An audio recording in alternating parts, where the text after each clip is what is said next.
Hey guys, what's up? It's your boy T for 365 Horror, and this is a horror movie discovery channel.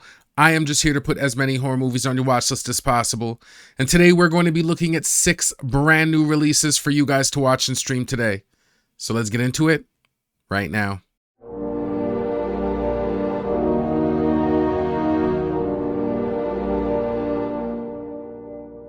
Now we are going to get into the video, but before we do, I've got to remind you guys to please like and subscribe if you like this content. Also, this video is best watched with the movie tracker. I like to use Letterboxd. It's just the easiest way to keep track of the movies that you've seen and want to see.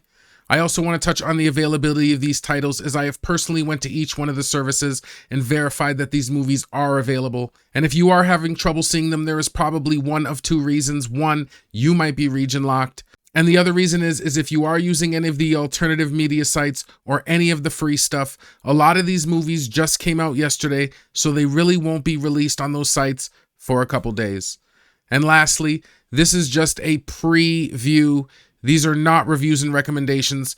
As always, I've added chapters and timestamps in the description, so if you don't like any of my trailer reactions or any of the movies I've picked, you're always free to skip to the next one. And if you did want some reviews and recommendations, then I suggest you watch my Every Movie I Watched in a Month series, my You Should Watch series, or any of my movie list series. This here is just a little something for the diehards like me that are always looking for something new to watch.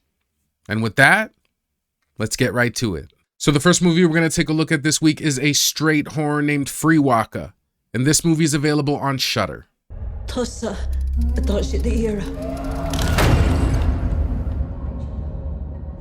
Follows a student of nursing palliative care who is plagued by a trauma from her past that has a disorienting effect on her present, her relationship, her career, and her ability to function. It is directed by Aislinn Clark. Okay, so after watching the trailer for Frewaka, this looks like a solid entry into the cult horror genre. Now, the creepy scares and moments actually hold up well, and there are a few unsettling scenes, especially when it comes to the older woman who comes off genuinely disturbed, and I also saw a jump scare or two that should land quite effectively. Now, when it comes to gore, there's just not much to speak of, especially from what we see in the preview. And the movie doesn't strike me as a gore fest at all, which might be a plus for those who are more into like atmospheric horror. Now, the acting and the production in film is actually pretty high, so this one isn't giving off B-movie vibes. Now, despite the bizarre behavior from the older woman, none of it really comes off cheesy, and both leads look like they come through with solid performances. Now, I'm kind of into the premise here. The idea of this like maniacal cult hiding underneath the house has some potential for some really good reveals. Although I really wish that they didn't really tip that twist in the trailer. That being said, it is worth noting that this is a foreign film, so if subtitles aren't your thing, then this one just might not be for you. Overall, I think Frewaka looks like it could deliver some genuinely creepy moments, and it's going to get a regular spot on my watch list. You're aware the patient has mental health issues, dementia, paranoia, delusions. I wasn't actually told that.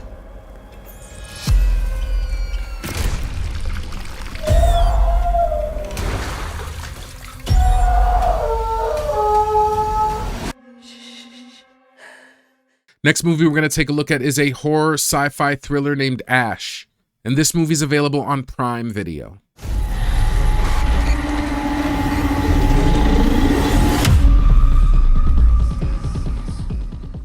A woman wakes up on a distant planet and finds the crew of her space station viciously killed.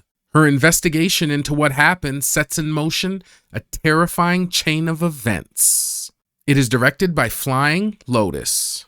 Okay, so after watching the trailer for Ash, this one looks like a pretty intriguing sci-fi amnesia horror. Now, when it comes to scares, this one looks decent. There's some glimpses of alien entities that look like they could provide a couple of good jump scares, and the desolate space station setting only adds to that eerie vibe. Now, when it comes to gore, we do get some flashes of some pretty gory scenes. Now, between the alien threats and the main character fighting for her life, it seems like we'll be treated to a fair amount of intense moments. Now, the production for this one definitely feels big budget, and although they lean just a little too heavily into the CGI, it does still look good overall. Now, acting wise, personally, I felt like the main character did come off a tad bit overacted at times, but it wasn't distracting. And although we have Aaron Paul in the cast, it looks like he's playing his average kind of character type, you know, the one that we've seen him play a few times before, but we'll have to see how it plays out in the full film. Now, the premise for this one isn't exactly fresh. You have a space member crew who wakes up and her team is dead,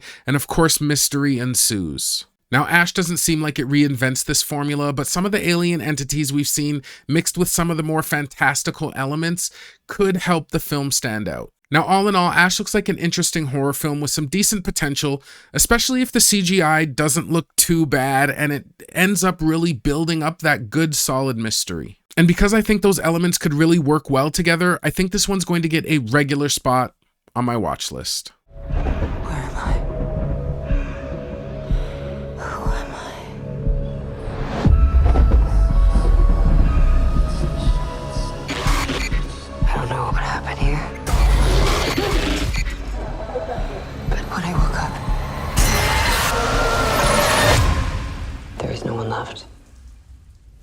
Next movie we're going to take a look at is a straight horror named The Killgrin, and this movie is available on Prime Video.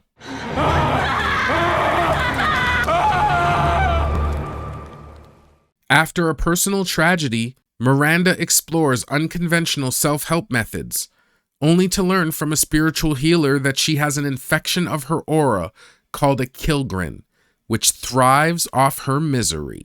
It is directed by Joanna Sanis. Okay, so after watching the trailer for The Killgrin, this one looks like a decent supernatural horror, although nothing groundbreaking. Now, when it comes to the scares, this trailer really tries, and there are a good few moments where it does build up some tension, but mostly none of it just really landed for me. Still, with a handful of attempts, it might offer some moderate frights. Now, we do get a couple glimpses of the entity, and although it makes some pretty creepy sounds, I just don't feel like it was anything memorable or anything that will linger with me after the credits. And although the creature designs are gross, I still think it's going to come off a little light in terms of gore. Now, production-wise, the film looks solid, and it's definitely above B-movie territory. Now, the acting feels okay too. Even some of the more emotional moments felt flat or forced. Now, the premise for this one isn't bad, even though it felt a little bit familiar. I mean, you just have a parasitic entity latching onto someone and feeding off their misery. And if the film does lean into this torment in a meaningful way, it could elevate itself above just the standard fare.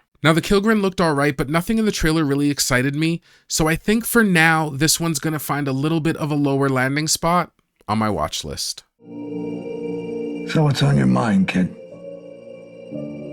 I think I might be going crazy. I keep hearing the same noise, and then I see this shadow. You've seen it too. The first time I saw it, I felt a cold chill. It was almost electric. And I saw it staring at me from the doorway. Next movie we're going to take a look at is a horror sci-fi thriller named Robin. And this movie is available on Google Play, Apple TV, and Prime Video.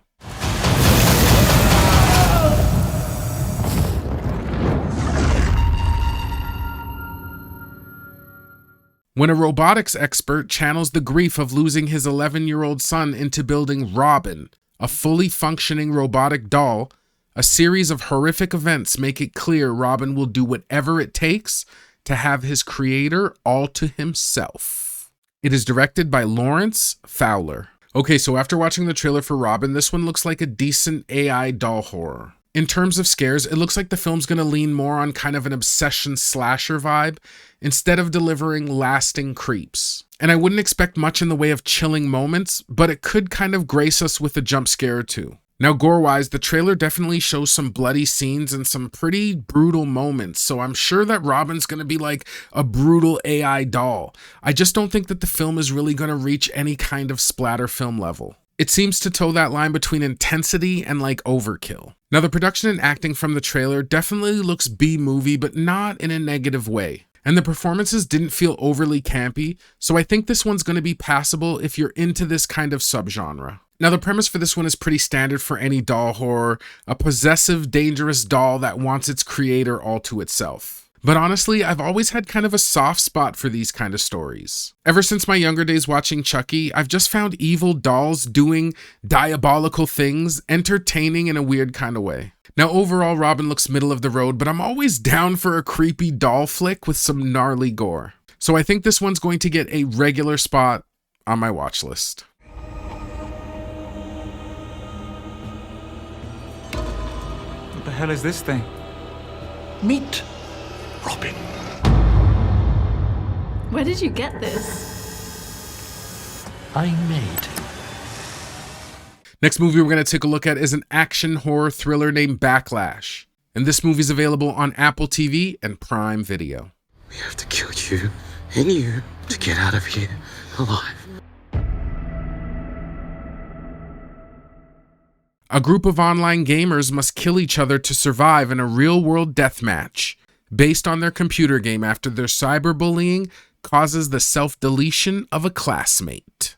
It is directed by John Cohen. Okay, so after watching the trailer for Backlash, this one looks like a subpar cyberbullying revenge horror. Now, in terms of scares, they look pretty light if there's going to be any at all. And it looks like it's more going to rely on escape-driven tension while the characters fight to survive. Now, although we don't see much gore in the trailer, there are a few painful injuries and some blood scattered throughout. And while it doesn't seem over the top, I'd at least expect some brutality given its action horror vibe. Now, the production for this movie definitely has a B-movie feel, and the acting did come off just a little bit wooden. I mean, it's not terrible, but it doesn't exactly rise above that low-budget energy either. Now, the setup for this one isn't bad. You have this cyberbullying revenge setup where the characters are forced to kill each other. And that could open the door for some betrayal, some ethical dilemmas, and some real tension if handled right. But from what I've seen in the trailer, I just didn't feel like the movie was going to capitalize on that potential. Now, all in all, Backlash looks like a pretty meh entry into the genre, so I think it's going to get a lower priority on my watch list.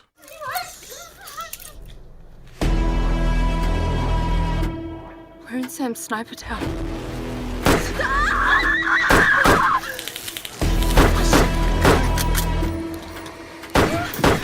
What kind of psycho decides to turn a game into a reality? The one that's gonna kill us if we don't figure a way out. All right, last movie we're going to take a look at this week is a straight horror named Conjuring Tapes. And this movie's available on Prime Video. What are you watching?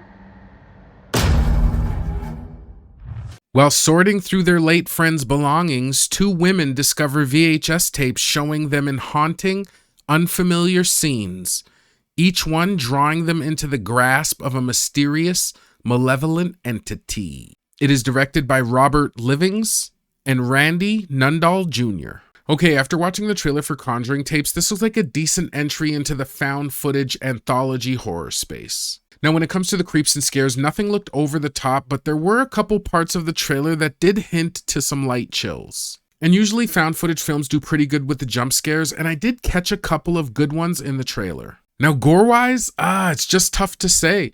I find that anthology movies can really be hit or miss because sometimes you'll get like one segment that's light gory and then you'll get another segment that's like full-on gory. Now, the trailer only gives us quick glimpses and I don't think all of the stories will be gory, but I did see some pretty good blood, so there is that. Now, the acting and production for this one didn't look bad overall, and even though there's definitely a B-movie feel, I find that that's just kind of baked into the found footage format. The lo-fi visuals and the shaky camera work just really help sell that this is something from real people. And honestly, I do think that will work in the movie's favor. Now, the premise for this one has a lot going on. There's a cursed tape, there's a found footage element, there's an anthology piece, and they're all kind of just wrapped into one package. And I think if those elements are balanced well, this could turn into something cohesive and maybe even minorly compelling. And we really haven't had a decent found footage in a while, so I'm hoping that Conjuring Tapes can at least scratch that itch. And I think it's earned a regular spot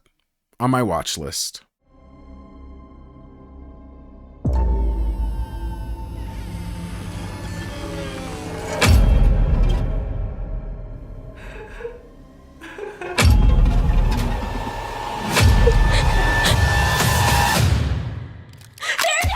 Well, guys, that's going to do it for me for another episode of brand new releases for you guys to watch and stream. I hope you liked this video, and if you did find a couple of gems for your watch list, please leave me a like and subscribe. Now, if I had to make a couple of picks this week, the first movie I'm going to make a pick of is Ash. I just thought it looked pretty good. It built a good mystery. I thought it had a really good budget behind it. Some of the alien stuff did look pretty disgusting. Some of the battle scenes looked pretty like intense and brutal. It had some really interesting, but I think good effects. I don't know if they're going to come off really CGI. It looked very fantastical in the trailer, and I do like kind of that fantastical sci-fi element, you know, where they can like just scan you and tell you like the makeup of your body. I don't know. I just like far-reaching scientific advances, and it looks like this movie does have that in spades. So this looks like pretty interesting. It could have some good jump scares, again with the gore. I think that's going to be my first pick of the week. And if I had to make a second pick this week, I think the movie I'm going to pick is Conjuring Tapes. I know it doesn't look like the best movie, kind of with its B-movie slant, but again, I haven't really seen a found footage in a while, and I find that the B-movie look can be embraced in a found footage film because it's supposed to kind of have that grainy look. It's supposed to be from a cell phone or just from a regular kind of person filming what they're doing, unless it's supposed to be like a full-on documentary. But normally the kind of B-movie vibe-ish, especially with the acting, because you are supposed to be just getting like real people giving you a slice of life. And although I know that comes off mundane sometimes, I'm hoping that the anthology element of this kind of kicks in, right?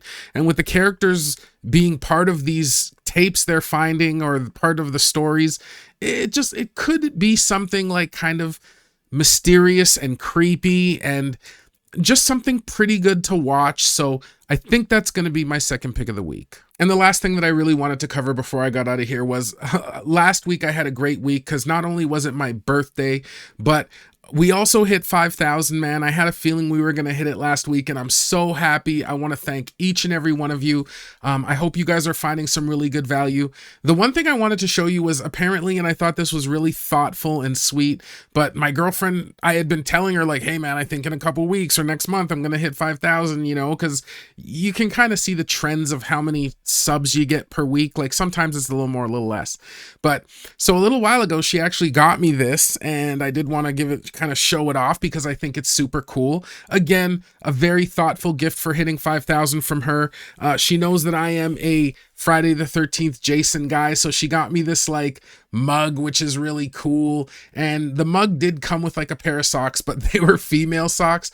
So what she did is she actually went and got me a pair of, oh, hold on, they're kind of messed up here. She did get me a pair of kind of Friday the 13th socks, which I will wear because I do like funky socks and I think they're really cool. I mean, again, you know, just some Friday the 13th stuff. I've always liked Jason. I thought those were super thoughtful gifts. So I just wanted to thank her officially on here because that's so sweet. She's such a dope girl. Like she's so dope. And yeah, I just wanted to thank her and show that off to you guys and thank each and every one of you for kind of supporting the 5,000. And yeah, man, now it's time to move on to 10. I've got more content prepared and we are just going to keep moving, man. Just like talking about every single movie that's released. Well, guys, that's it for me for real this time as I have got a ton of movies to watch. If you made it this far into the video, thank you. I appreciate you. I hope you guys have been taking care of yourselves and I will see you guys in the next one. Peace. My son is back home with me. And that's all that matters.